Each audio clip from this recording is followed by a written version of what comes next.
आणि आता पाहणार आहोत सविस्तर बातमीपत्र आणि बातमीपत्राच्या अगदी सुरुवातीला एक मोठी आणि महत्त्वाची बातमी। दिव्यांगांसाठी सरकारकडून मोठा निर्णय घेण्यात आलेला आहे। सारथी आणि बार्टीमध्ये 5% आरक्षण मिळणार आहे। सरकारच्या महामंडळामध्ये सुविधा दिल्या जातील। महामंडळात दिव्यांगांना आता प्राधान्य मिळणार आहे। या क्षणाची सर्वात मोठी बातमी दिव्यांगांसाठी आता सरकारकडून एक मोठा आणि महत्त्वपूर्ण निर्णय घेण्यात आलेला आहे। सारथी आणि बार्टीमध्ये 5% आरक्षण त्यांना मिळेल। सरकारच्या महामंडळात ही सुविधा मिळणार आहे आणि त्यामुळे महामंडळात दिव्यांगांना या पुढच्या काळामध्ये प्राधान्य मिळणार आहे।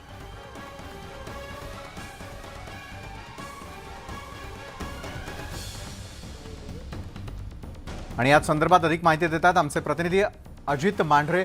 अजित, दिव्यांगांसाठी सरकारकडून एक मोठा निर्णय घेण्यात आलेला आहे। या निर्णयाचा कितपत फायदा होणार आहे दिव्यांगांना?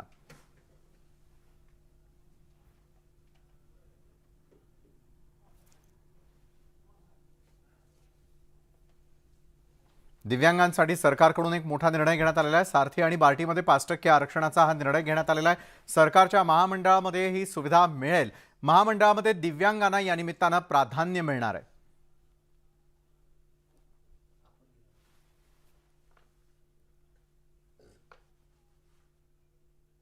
उद्यापासून 2 दिवस मुंबईमध्ये इंडिया आघाडीच्या बैठकीचं आयोजन करण्यात येणार आहे। ठाकरे गट आणि राष्ट्रवादी काँग्रेसच्या शरद पवार गटाकडे या बैठकीच्या नियोजनाची जबाबदारी आहे। मुंबईमधील प्रसिद्ध ग्रँड हयात हॉटेलमध्ये ही बैठक होणार आहे। इंडिया आघाडीतील 26 पक्षांचे नेते या बैठकीसाठी मुंबईमध्ये येणार आहेत आणि त्याच पार्श्वभूमीवर आज दुपारी 4 वाजता उद्धव ठाकरे आणि शरद पवार यांची संयुक्त पत्रकार परिषद होणार आहे। या पत्रकार परिषदेतून बैठकी संदर्भात माहिती देण्यात येईल। इंडिया आघाडीची पहिली बैठक बिहार पटनामध्ये झालेली होती आणि दुसरी बैठक बेंगळुरू इथे झाली होती। आता तिसरी बैठक मुंबईमध्ये होती आहे। या बैठकीमध्ये इंडिया आघाडीचा संयोजकांची निवड होऊ शकते आहे। मल्लिकार्जुन खरगे यांचं नाव संयोजक पदासाठी चर्चेत आहे। तर 31 आणि 1 तारखेला होणाऱ्या बैठकीत इंडिया आघाडीच्या लोगोचं अनावरण होणार आहे।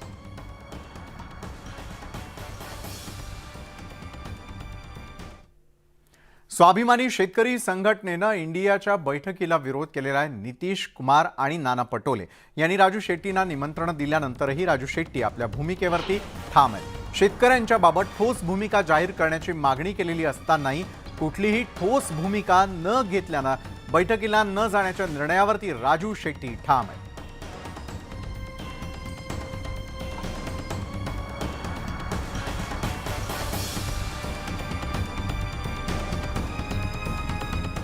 इंडिया आघाडीच्या बैठकीला येणाऱ्या पक्षांच्या नेत्यांसाठी त्रिस्तरीय सुरक्षेला प्राधान्य देण्यात आलंय आणि यासाठी 280 रूम आरक्षित करण्यात आलेले आहेत। राज्य सरकारनं या सुरक्षेसाठी उपायुक्त दर्जाचा खास अधिकारी नेमलाय। येणाऱ्या पाहुण्यांची सरबराई तसंच शिष्टाचार सांभाळण्यासाठी प्रत्येक नेत्याबरोबर एक कार्यकर्ता दिलेला आहे। बिहारचे मुख्यमंत्री नितीश कुमार, ममता बॅनर्जी, तमिळनाडूचे MK स्टॅलिन, झारखंडचे हेमंत सोरेन, दिल्लीचे अरविंद केजरीवाल, पंजाबचे भगवंत मान हे मुख्यमंत्री उपस्थित राहणार आहेत। तर सोनिया गांधी, लालू प्रसाद यादव, तेजस्वी यादव, राहुल गांधी, मल्लिकार्जुन खरगे, शरद पवार, उद्धव ठाकरे हे नेते सुद्धा या बैठकीला उपस्थित राहणार आहेत। या बैठकीच्या तयारीसाठी 3 पक्षांचे 300 सक्रिय कार्यकर्ते नियोजनात आहेत। काँग्रेसकडे हॉटेलमधील तयारीची जबाबदारी आहे। यामध्ये पत्रकार परिषद, संयुक्त निवेदनं, माध्यमांच्या प्रतिनिधींशी संवाद अशी जबाबदारी आहे। तर राष्ट्रवादी काँग्रेस पक्षाकडे वाहन व्यवस्था करण्याची जबाबदारी देण्यात आलेली आहे। राष्ट्रवादी काँग्रेस पक्षाचे नरेंद्र वर्मा यांनी ती जबाबदारी सांभाळली आहे। तर उद्धव ठाकरे गटाकडे बैठकीची जबाबदारी असेल।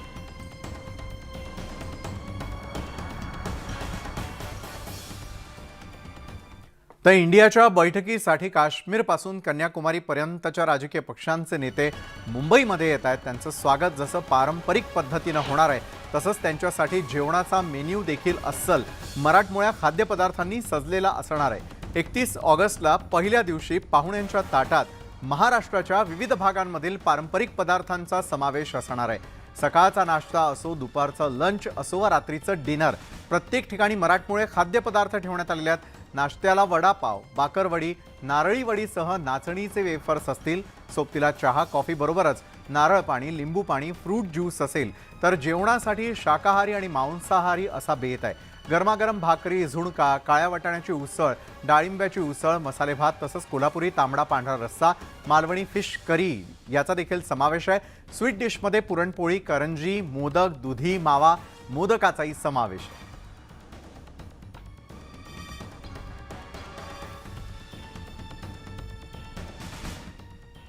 खासदार नवनीत राणा यांनी 2024 सालची निवडणूक ही भाजपच्या कमळ या चिन्हावरती लढावी अशी विनंती भाजप प्रदेशाध्यक्ष चंद्रशेखर बावनकुळेंनी केली आहे। यावर आम्ही एनडीएचे घटक आहोत, ते नवनीत राणा यांना पाठिंबा देतील असं मत नवनीत राणा यांनी व्यक्त केलेलं आहे। तसंच बावनकुळेंनी ऑफर दिल्याबद्दल त्यांनी बावनकुळेंचे आभार मानले। मला असं वाटतं की आम्ही एनडीएचे घटक दल आहे, घटक दल म्हणून प्रामाणिकतेने आमचं पालन आणि आम्ही कर्तव्य आमचं बजावत आहे आणि मला विश्वास आहे घटक दल म्हणून नक्कीच मोदीजी, अमित शहाजी आणि देवेंद्र फडणवीस साहेब आम्हाला आशीर्वाद देतील, आम्हाला पाठिंबा देतील आणि या आघाडीमध्ये आणखी ताकदीनं लढून अत्यंत बहुमताने देशामध्ये पंतप्रधान मोदीजी पुन्हा बनेल आणि या देशाचं भविष्य त्यांच्या हातूनच उज्ज्वल होईल या उद्देशानं खासदार नवनीत राणासुद्धा या आघाडीच्या घटक म्हणून लढतील।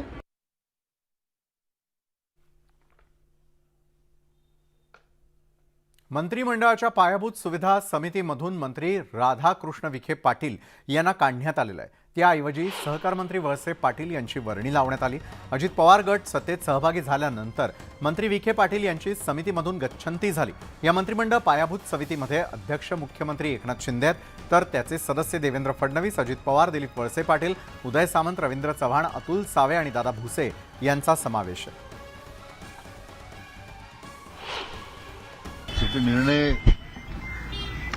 आपल्याला महायुती म्हणून ज्यावेळी करतात त्यावेळी त्या सगळ्या गोष्टीचा विचार त्यांना करावा लागतो। आमचे नेते, राज्याचे माननीय उपमुख्यमंत्री देवेंद्रजी जो निर्णय घेतात तो विचारपूर्वक त्यांनी त्या संदर्भात समन्वय राहण्यासाठी तो निर्णय केला असेल।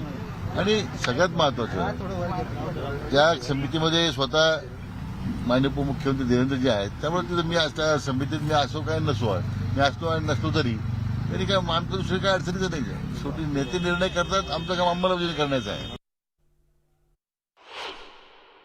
पहिला टार्गेट अजितदादांचा कोण असावा तर तो विखे ठरले। आणि का ठरले तर देवेंद्रजी फडणवीस उपमुख्यमंत्र्यांना हे विखे पाटील बाहेरून आलेले तिथे राहू नयेत कदाचित, किंवा त्या पदावर त्यांना काढण्यासाठी संमती दिली असावी असं असू शकतं। कारण बाहेरून आलेल्यांना वापरा आणि फेका, यूज अँड थ्रो ही भूमिका भाजपची नेहमी राहिलेली आहे आणि त्याचंच पहिला बळी राधाकृष्ण विखे पाटील ठरले असं म्हणायला हरकत नाही।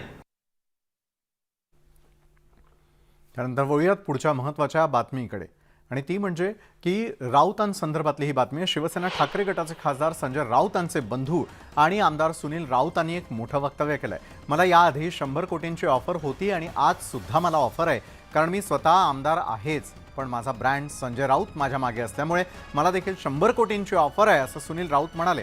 अशा कितीही ऑफर आल्या तरी आम्ही आमचा विचार बदलणार नाही, 100 कोटी घेऊन माझ्यासारखा निष्ठावंत शिवसैनिक बदलणार नाही असं सुनील राऊत म्हणाले। मी संजय राऊतांकडे बघतो नाही, संजय राऊतांनी सुद्धा जर विचार केला असता तर भाजप समोर गुडघे टेकले असते तर ते सुद्धा 4.5 महिने जेलमध्ये गेले नसते, मिनिस्टर झाले असते।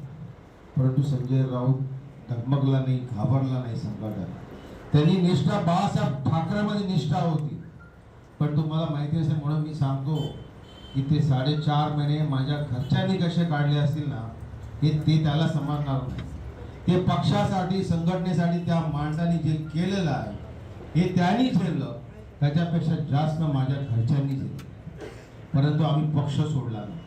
आम्हाला ऑफर होती ना, मला 100 कोटीची ऑफर आहे, मला 100 कोटीची ऑफर आहे, आज सुद्धा मला ऑफर आहे, मला 100 कोटीची ऑफर आहे। संजय राजाराम राऊत बोलतो की मला पण प्रवेशासाठी दिल्लीतून फोन आहे।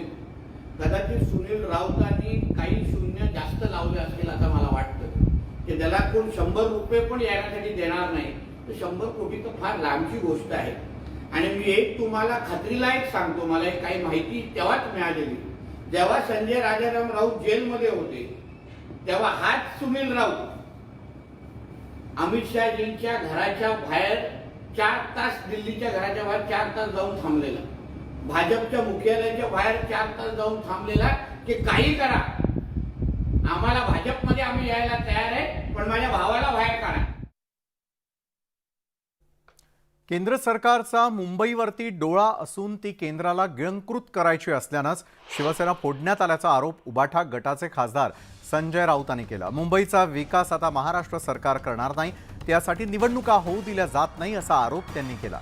मुंबईवरती महाराष्ट्राचं नियंत्रण राहू नये यासाठी भाजपचे प्रयत्न सुरू असल्याचा आरोप त्यांनी केला.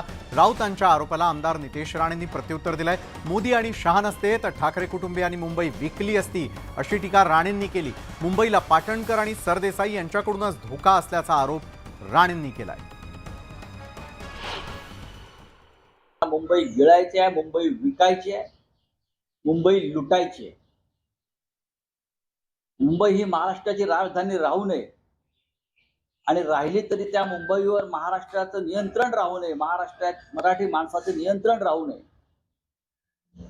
यासाठी अनेक वर्ष, किमान 10 वर्ष हे मोदी शहांचं सरकार प्रयत्न करतं. त्यांनी सुरुवातीला मुंबई कमजोर केली. सन्मान्य मोदी साहेब, सन्मान्य अमित शहाची नसते तर मुंबई या ठाकरे प्रायव्हेट लिमिटेड कंपनीने कधीच विकून खाल्ली असती. जे भ्रष्टाचाराचे आरोप, त्या चौकशा सुरू आहेत, त्याच्यामध्ये कोणाचंच आडनाव मोदी किंवा शहा नाहीये. त्याच्यामध्ये संजय राजाराम राऊतचे पार्टनर आहेत, उद्धव ठाकरेचे नातेवाईक आहेत, आदित्य ठाकरेचे नात्याचे मित्र परिवार आहेत. मग नेमकं मुंबईला लुटलं कोणी? म्हणून मुंबईला मोदीजी आणि शाह साहेबांकडून धोका नाहीये, पण पाटणकर आणि सरदेसाईंकडून धोका आहे. राज्यामधील पाणथळ जागांसोबतच कांदनवळांचे संरक्षण करण्यासाठी जिल्हा प्रशासनानं अधिक प्रभावीपणे कारवाई करण्याचे निर्देश मुख्यमंत्री एकनाथ शिंदे यांनी आज दिलेले आहेत. नॅशनल वेटलँड अँटलनुसार राज्यामध्ये असलेल्या सुमारे 23,000 पाणथळ जागांचं सर्वेक्षण केंद्र शासन मान्यताप्राप्त संस्थेकडून करावं. त्याबाबतचे अहवाल वर्षभरामध्ये प्राधिकरणात समोर ठेवण्यात यावेत असंही मुख्यमंत्र्यांनी यावेळी सांगितलंय.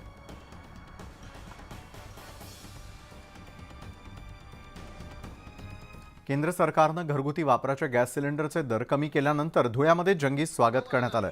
धुळे शहर भाजपच्या वतीनं जल्लोष करण्यात आला. यावेळी फटाक्यांची आतषबाजी आणि पेढ्यांचं वाटप करत केंद्र सरकारच्या निर्णयाचं स्वागत करण्यात आलं. पंतप्रधान नरेंद्र मोदी यांनी LPG गॅस सिलेंडरचे दर 200 रुपये स्वस्त करून रक्षाबंधन निमित्त देशातील भगिनींना भेट दिल्याचं माजी महापौर जयश्री अहिर राव यांनी यावेळी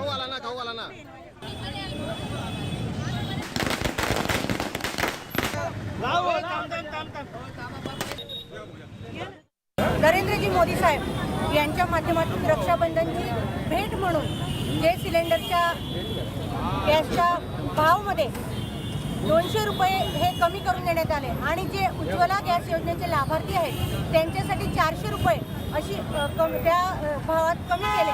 अशी सिलेंडरच्या दरात जी कपात ही केंद्र सरकारकडून करण्यात आलेली आहे. यात सर्वसामान्यांसाठी 200 रुपये आणि उज्ज्वला गॅस योजनेच्या लाभार्थ्यांसाठी 400 रुपये. तर ही आमच्या महिला भगिनींसाठी रक्षाबंधनची खास भेटच आहे. सांगली जिल्ह्यामध्ये यंदा भीषण दुष्काळाची परिस्थिती निर्माण झालेली आहे. जत तालुक्यावरती विशेषतः दुष्काळाचं सावट पाहायला मिळत आहे. पावसानं ओढ दिल्यानं पाणी टंचाई निर्माण झाल्यानं जत आटपाडी या ठिकाणी 29 टँकरच्या माध्यमातून पाणी पुरवठा सुरू आहे, तर शेतीला देखील मोठा फटका बसलेला आहे.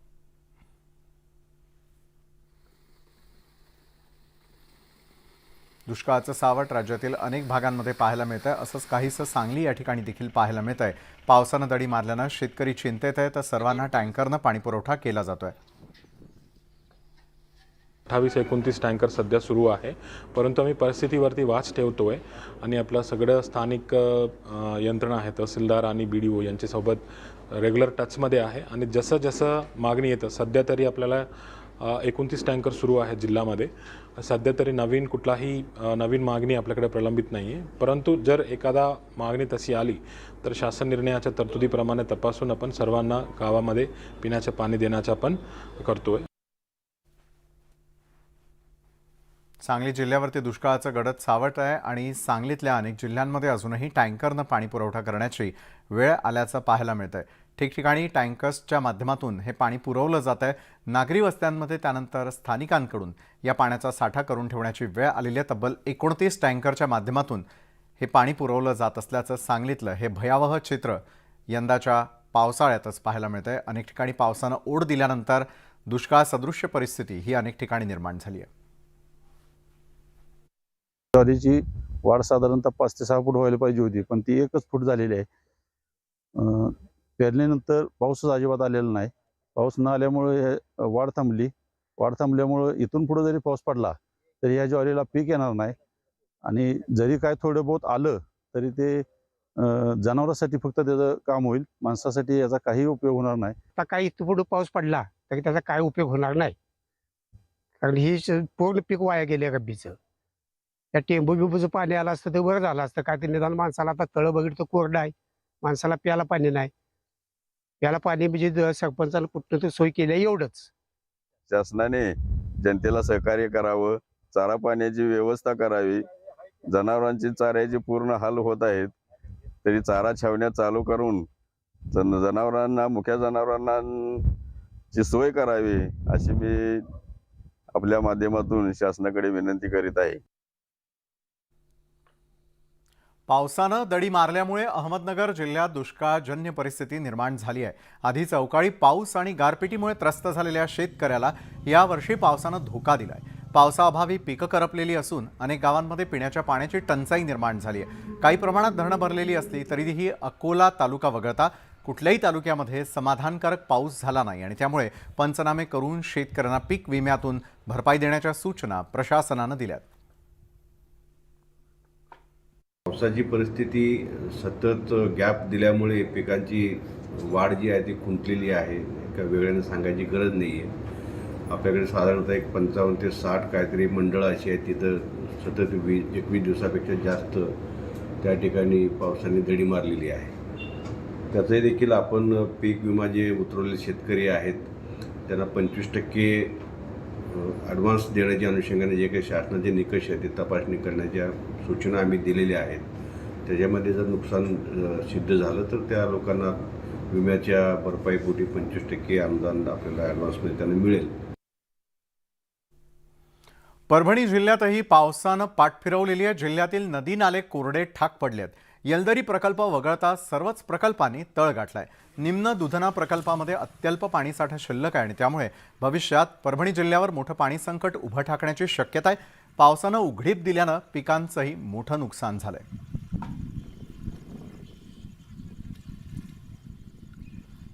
वाशिम जिल्ह्यात जुलै महिन्यामध्ये झालेल्या अतिवृष्टीमुळे पिकांचं मोठं नुकसान झालंय आणि या नुकसानीचे जिल्हा प्रशासनानं पंचनामे पूर्ण करून अंतिम अहवाल विभागीय आयुक्तांकडे सादर केला होता.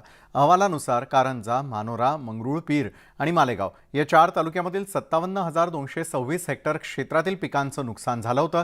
या नुकसान भरपाई पोटी 50,57,22,865 रुपयांच्या निधीची मागणी सरकारकडे करण्यात आलेली होती. मात्र महिनाभराचा कालावधी उलटूनही शासनाकडून शेतकऱ्यांना मदत मिळालेली नाहीये.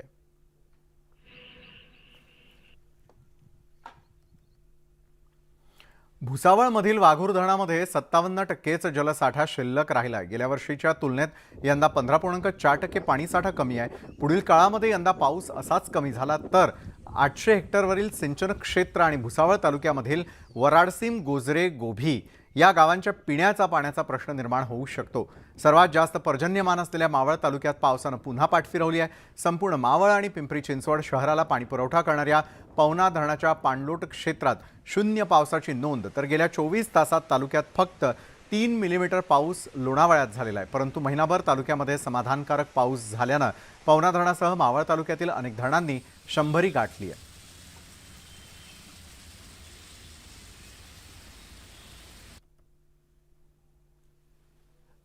असो, जामनेर नगरपालिका असो, यांचा पाणीपुरवठा आपल्या वाघूर धरणातून होतो. तसेच नेरी आणि नेरीच्या परिसरातली 7-8 गावं यांचाही पाणीपुरवठा इथून होतो. भविष्यात नशिराबाद ग्रामपंचायतीसाठीही आपल्या इथून प्रस्तावित पाणीपुरवठा आहे. तरी या सर्वांचं नियोजन आम्ही करणार आहे. वर्षभर पाणी पुरेल अशी आमची आज जेवढा साठा आहे तो वर्षभरासाठी पुरेल असे आमचे नियोजन आहे. त्या दृष्टीने आमचे प्रयत्न सुरू आहे. नंतर आपल्या सगळ्यांचं पुन्हा एकदा स्वागत. वाशिममधील कामगारवांच्या प्रवीण कावरे या शेतकऱ्यानं 7 एकर सोयाबीनवरती ट्रॅक्टर फिरवून पूर्ण पीक नष्ट केलं. प्रवीण कावरे या शेतकऱ्यानं खरीप हंगामात 3 वेळा सोयाबीनची पेरणी केली होती आणि त्यामुळे त्यांचा शेतीवरती प्रचंड खर्च झाला होता. कसंबसं सोयाबीनचं पीक जोमात आलं, मात्र अतिवृष्टीतून वाचवलेल्या पिकांवर खाणाऱ्या अळ्यांचा प्रादुर्भाव होऊन सोयाबीनच्या पानांची चाळण झाली. ही अळी नियंत्रणात आणण्यासाठी महागड्या कीटकनाशकांची फवारणीही केली, मात्र त्याचा कोणताही उपयोग झाला नाही. त्यामुळे हताश शेतकरी प्रवीण कावरे या शेतकऱ्यांना आपल्या उभ्या सोयाबीन पिकावर ट्रॅक्टर फिरवून पूर्ण पीक नष्ट केलंय.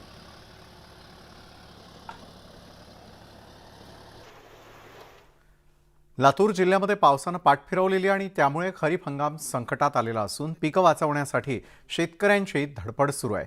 स्प्रिंकलर किंवा इतर मार्गाने शेतीला पाणी देऊन पिकं वाचवली जात आहेत आणि त्यामुळे शेतकरी चातकाप्रमाणे पावसाची वाट पाहतोय. जळगाव जिल्ह्यामधील अनेक भागात पावसानं पाठ फिरवल्यानं पिकं करपू लागली आहेत आणि शासनानं तत्काळ दुष्काळ जाहीर करावा अशी मागणी शेतकऱ्यांकडून होतीये. अनेक ठिकाणी कुठे दुबार तर कुठे तिबार पेरणी करावी लागल्यानं शेतकरी मोठ्या आर्थिक संकटात सापडलाय.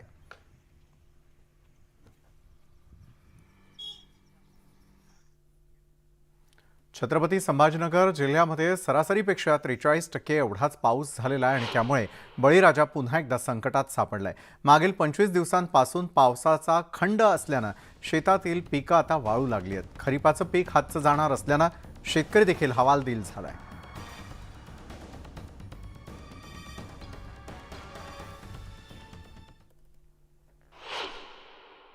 मका, बाजरी, कपाशी, तूर हे सगळे माल गेलेले सर आता. आणि थोडा बरा ते हे देते अंदाजानुसार कधी पाऊस पडला त्याच्यात थोडीफार कपाशी आणि तूर येऊन जाईल.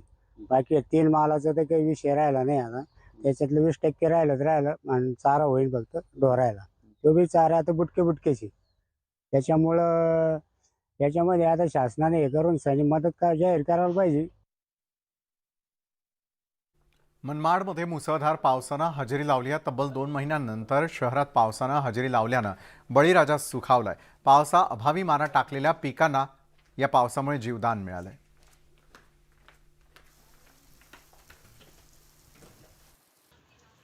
दोन महिन्याच्या विश्रांतीनंतर मनमाड शहर परिसरात काल संध्याकाळी जोरदार पाऊस झाला. तब्बल 1 तास मुसळधार पावसाने मनमाड शहर परिसराला अक्षरशः झोडपून काढलं. त्याच्यामुळे माना टाकलेल्या पिकांना जीवदान मिळालेलं आहे. आता मी उभा आहे मकाच्या शेतात. हा मका जो आहे तो करपू लागलेला होता आहे, मात्र आता पावसामुळे याला जीवदान मिळालेलं आहे. शेतकऱ्यांवर जे दुबार पेरणीचं संकट आलं होतं ते एका प्रकारे टळलं आहे. मात्र अद्यापही नदी नाले वाहतील असा पाऊस झालेला नाही. नदी नाले कोरडे असल्यामुळे पाण्याची टंचाई ही कायम आहे. मनमाड वगळता मालेगाव, चांदवड, येवला, सटाणा, बागलाण या भागात अद्यापही पाऊस झालेला नाही. त्याच्यामुळे त्या भागातील शेतकऱ्यांवर अद्यापही दुबार पेरणीचे संकट कायम आहे. त्याच्यामुळे आता काही तालुक्याच्या शेतकरी आणि नागरिकांना जोरदार पावसाची प्रतीक्षा आहे. मात्र मनमाड शहरात झालेल्या पावसामुळे नागरिकांना आणि शेतकऱ्यांना काहीसा दिलासा मिळालेला आहे. बब्बू शेख, न्यूज 18 लोकमत, मनमाड. सांगलीमध्ये पावसानं ऊड दिल्यानं दुष्काळाचं सावट निर्माण झालं आणि त्यामुळे आता पाऊस पडावा म्हणून थेट देवाला साकडं घालण्यात येत आहे. वाळवा तालुक्यामधील शेखरवाडीमधील ग्रामस्थांनी पाऊस पडावा म्हणून ग्रामदैवत ज्योतिबा देवाला साकडं घातलं. ग्रामस्थांनी आणि महिलांनी डोक्यावरती पाण्याची घागर घेऊन ज्योतिबाला पाण्याचा अभिषेक घालून देवाकडे पाऊस पडावा म्हणून साकडं घातलंय. वाळवा तालुक्यामधील शेखरवाडी गावात मोठ्या प्रमाणात विहीर असल्यानं बागायतीचं क्षेत्र अधिक आहे. मात्र ऑगस्ट महिना संपला तरी समाधानकारक पाऊस झाला नसल्यानं पिकं करपू लागली आहेत, तर काही ठिकाणी दुबार पेरणीचं संकट निर्माण झालेलं आहे. शेखरवाडी ग्रामस्थांना पावसासाठी देवाला साकडं घालण्याची वेळ आता आली आहे.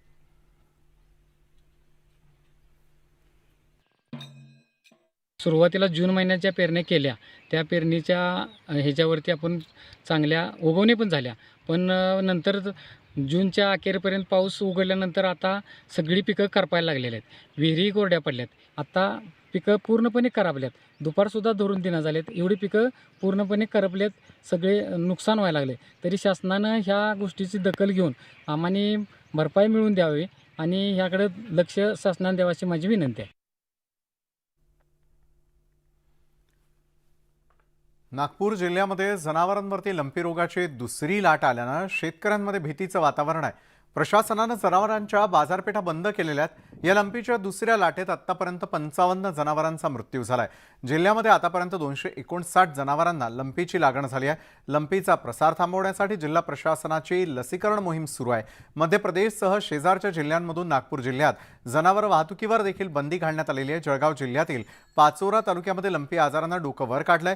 गेल्या महिनाभरामध्ये 186 जनावरांना लंपीची लागण झालेली असून त्यापैकी 12 जनावरं दगावली आहेत. पाचोरा बाजार समितीनं गुरुवारी भरणारा गुरांचा बाजार रद्द केला. यात पशुधन पालकांना शासनाकडून थेट बँक खात्यामध्ये गायींसाठी 20,000, बैलांसाठी 25,000 तर वासरूसाठी 16,000पर्यंत नुकसान भरपाई देण्यात आलेली आहे.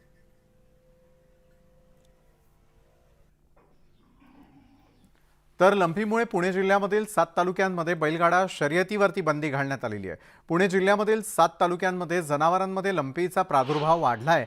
शिरूर, दौंड, खेड, आंबेगाव, हवेली, पुरंदर आणि मुळशी तालुक्यात पाळीव जनावरांमध्ये लंपीचं संक्रमण वाढलंय.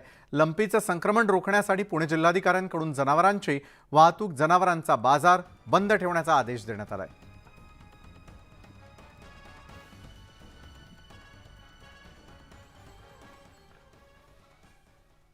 मालेगाव, मनमाडसह ग्रामीण भागामध्ये लंपी आजारानं पुन्हा डोकं वर काढलंय. नाशिक जिल्ह्यातील 12 तालुक्यांमध्ये लंपीचा प्रादुर्भाव वाढलाय. आतापर्यंत 526 जनावरं लंपीच्या विळख्यात सापडली असून 30 जनावरांचा मृत्यू झालेला आहे. मोकाट जनावरांमध्ये जास्त प्रमाणात लंपीची लक्षणं आढळून येत आहेत. लंपीचा प्रादुर्भाव वाढत असल्यामुळे पशुधन पालकांची चिंता वाढली आहे. प्रशासनाकडून जनावरांचे बाजार शर्यतीच्या आयोजनावरती बंदी घालण्यात आली आहे.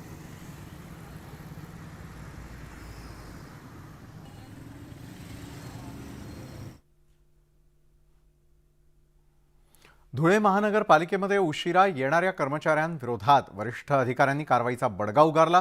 धुळे महानगरपालिकेच्या गेटवर सामान्य प्रशासनाच्या उपायुक्त संगीता नांदुरकर यांनी या सर्व कर्मचाऱ्यांच्या येण्या जाण्याची वेळ तपासली असता अनेक नेहमीच उशिरा येत असल्याचं समोर आलेलं आहे. तर तब्बल 30 कर्मचारी गैरहजर असल्याचंही समोर आलं.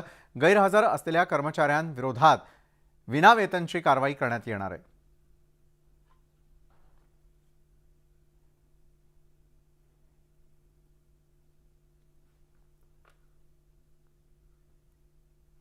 पालघरमधील दापचारी इथल्या दुग्ध प्रकल्पामध्ये राहणाऱ्या 160 पेक्षा अधिक कुटुंबांना त्यांची 50 वर्षांपासूनची असलेली घरं आणि शेतीची जमीन सरकार जमा करण्याच्या नोटिसा दिलेल्या आहेत. अचानक आलेल्या नोटिशीमुळे इथले शेकडो कुटुंब सध्या मोठ्या चिंतेत आहेत. मुंबई, ठाण्यासह महाराष्ट्राला दुग्ध पुरवठा करण्यासाठी 1974-75 साली राज्य सरकारनं दापचरी इथे 6,000 एकरवर दुग्ध प्रकल्प विकसित केला. या ठिकाणी जास्तीत जास्त दूध उत्पादित व्हावं म्हणून महाराष्ट्रातल्या कानाकोपऱ्यातून जाहिराती देऊन सरकारनं 250 पेक्षा अधिक कुटुंबांना दापचरी इथे जमीन आणि संकरित गायी देऊ केल्या. सरकारनं दिलेल्या या योजनेमुळे मराठवाडा, विदर्भ, कोकण अशा विविध ठिकाणांहून अनेक कुटुंबांनी आपली वडिलोपार्जित जागा आणि घर विकून दापचरी इथे बस्तान मांडलं.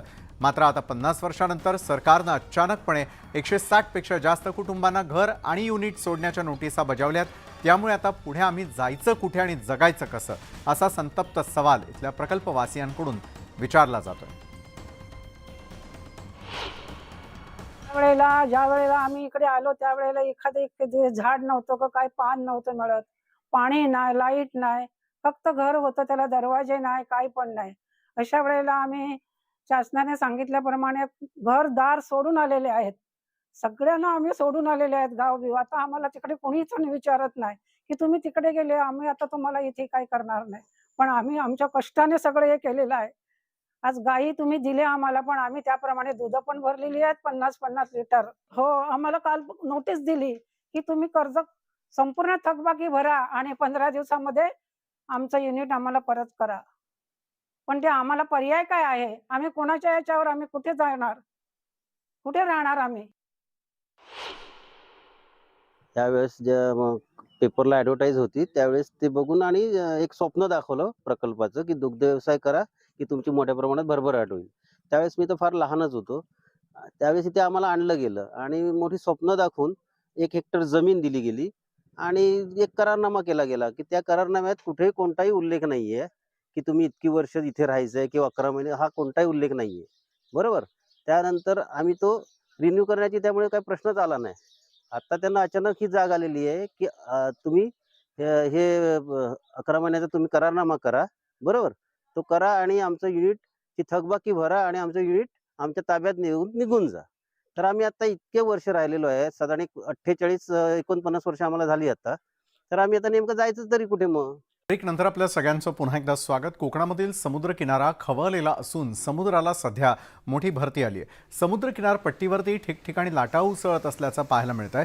कोकणातील समुद्र किनाऱ्याला पुढील 3 दिवस मोठी भरती कायम राहणार असल्याची माहिती देण्यात आली आहे आणि त्यामुळे कुणीही समुद्रकिनारी जाऊ नये अशा प्रकारच्या सूचना प्रशासनाकडून देण्यात आलेल्या आहेत. या संदर्भात अधिक माहिती दिली आमचे प्रतिनिधी शिवाजी गोरे यांनी.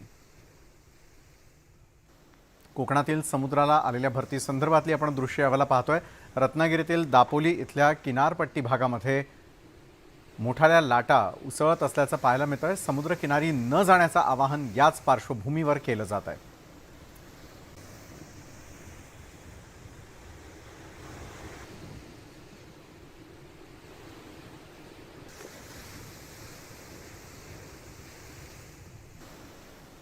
यावेळेला आपण बघतोय कोकणातील समुद्राला मोठी भरती आलेली आणि भरती संदर्भातली ही दृश्य आहे. रत्नागिरी इथल्या दापोली समुद्र किनाऱ्यावरती समुद्र खवळल्यामुळे न जाण्याचं आवाहन करण्यात आलेलं आहे. माझ्या पाठीमागे आपण पाहताय समुद्र खवळलेला आहे. समुद्राला उधाणाची भरती आहे. पुढील काही दिवस अशाच प्रकारची भरती कोकणच्या किनारपट्टीवरती असण्याची शक्यता आहे. त्यामुळे प्रशासनाने किनारपट्टीवरच्या लोकवस्तींना सतर्क राहण्याचे आवाहन केलेले आहे.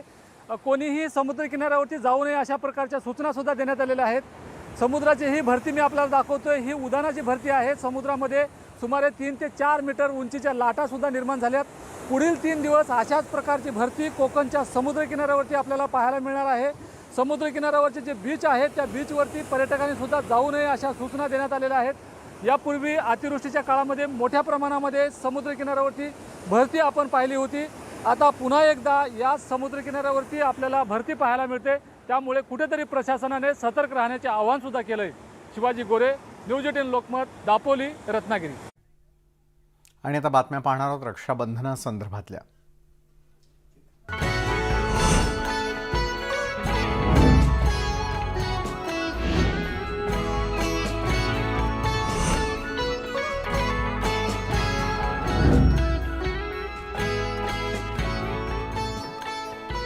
राष्ट्रवादी पक्ष फुटलेला आहे हे सर्वांनाच आता माहिती झालेलं आहे, परंतु त्याचे तडे आता पवार कुटुंबाला गेलेले आहेत का हे सांगणारा आजचा दिवस आहे. अजित पवारांनी वेगळी वाट पकडल्यानंतरचं बहीण भावासाठीचं हे पहिलंच रक्षाबंधन आहे. परंतु दरवर्षी सकाळी सकाळी होणारा राखी बांधण्याचा पवार कुटुंबातील कार्यक्रमच झाला नसल्याचं आमदार रोहित पवार यांनी सांगितलंय. सकाळी कुठे ना कुठेतरी आमच्या आधीच्या पिढीच्या बाबतीतला नेहमी दरवर्षी राखी बांधण्याचा कार्यक्रम होत होता. तो झाला असता आम्हाला आनंद वाटला असता असं रोहित पवारांनी म्हटलंय. त्याचबरोबर रोहित पवारांनी आशावादी असल्याचंही म्हटलं.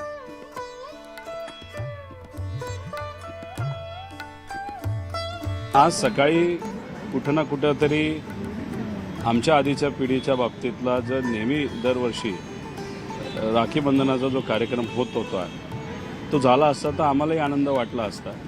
पण तो संपलाही दिवस असं नाही, अजून संध्याकाळचा सुद्धा काळ आहे. त्या बाबतीत आपण बघूया. व्यक्तिगत जीवन, कौटुंबिक रिलेशन आणि राजकारण हे कुठेतरी वेगळं राहिलं पाहिजे. आपण विचाराची लढाई लढत राहू, पण कौटुंबिक कुठेतरी पण अजून दिवस संपलेला नाही. संध्याकाळी बघू काय होतं.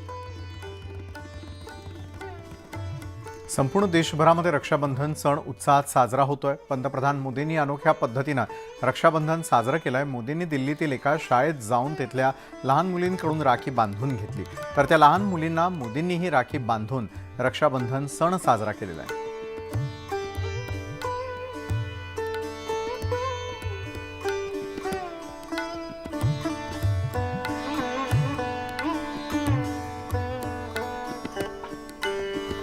पंतप्रधान नरेंद्र मोदी यांनी देखील रक्षाबंधनाचा सण साजरा केलेला आहे. दिल्लीमधल्या एका शाळेतील विद्यार्थिनींकडून त्यांनी राखी बांधून घेतली, तर या विद्यार्थिनींना त्यांनी देखील राखी बांधून रक्षाबंधनाचा हा दिवस अनोख्या पद्धतीनं साजरा केला.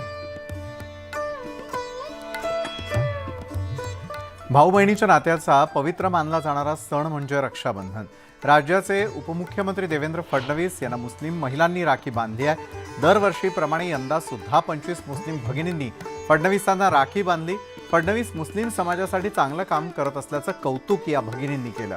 भाजपचे आमदार आशिष शेलार यांना आशा वर्कर्स आणि आरोग्य सेविकांकडून राखी बांधण्यात आली. मंत्रालयातील गेटवर असलेल्या महिला पोलिसांनी आमदार रोहित पवार यांना राखी बांधली.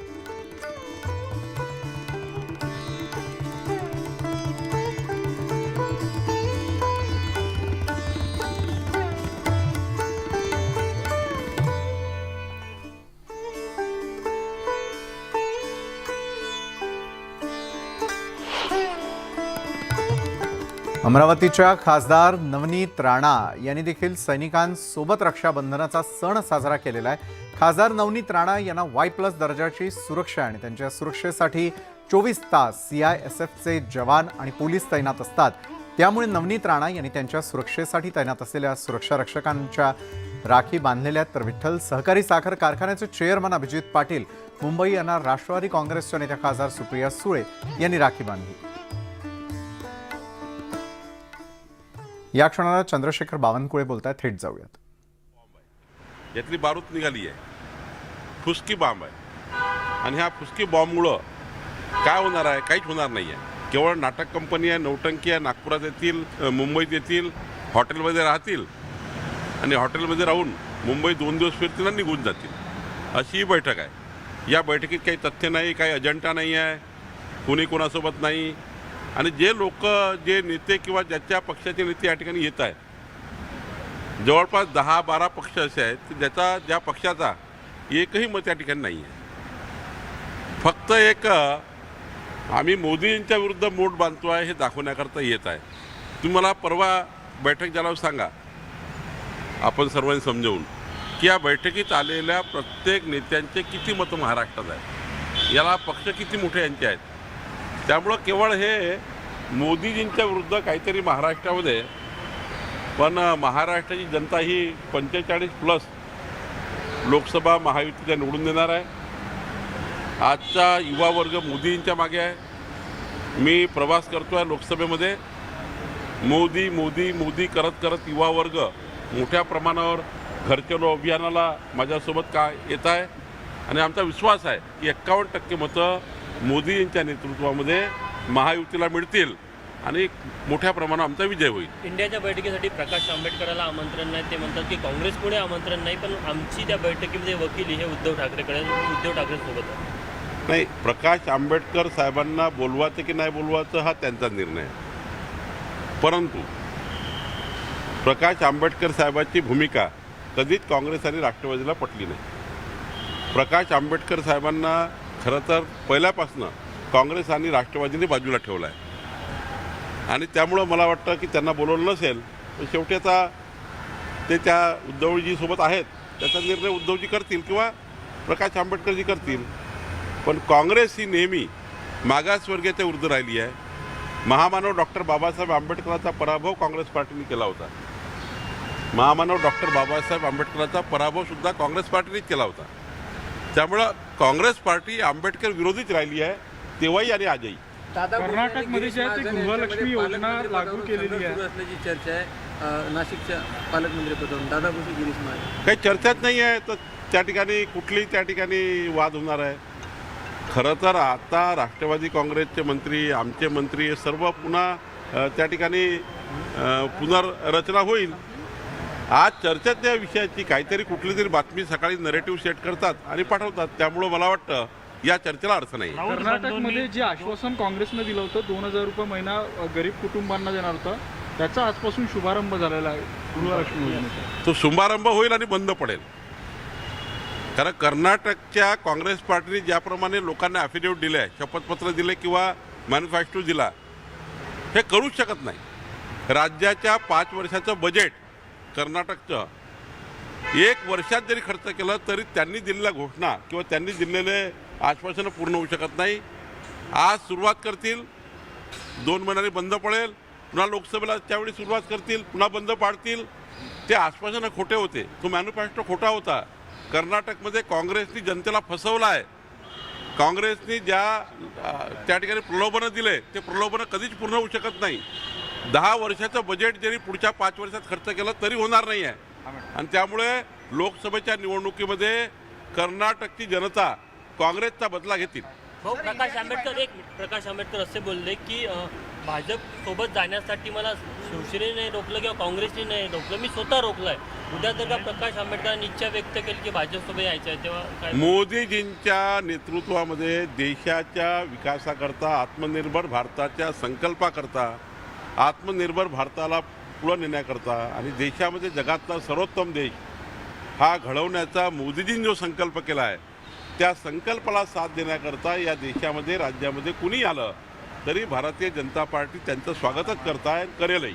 औरंगाबाद आणि उस्मानाबाद संदर्भात एक मोठा निर्णय कोर्टाचा आलेला आहे की नामांतर जे आहे ते होणार नाही, जी नावं होती तीच नावं कायम राहिल्याचा निर्णय आहे. नाही, सरकार त्याचं उत्तर देईल किंवा सरकार त्याची पुढची बाजू मांडेल, त्याबद्दल मी काही बोलणं योग्य नाही. पण संभाजीनगरच्या जनतेमध्ये संभाजीनगर राहावं, धाराशिवच्या जनतेमध्ये धाराशिव राहावं आणि अहमदनगरच्या लोकांना अहिल्यादेवी नगर व्हावं ही भाव. तर या बातमीपत्रामध्ये वेळ झाली इथंच थांबण्याची. ताज्या घडामोडींसाठी पाहायला विसरू नका न्यूज 18 लोक.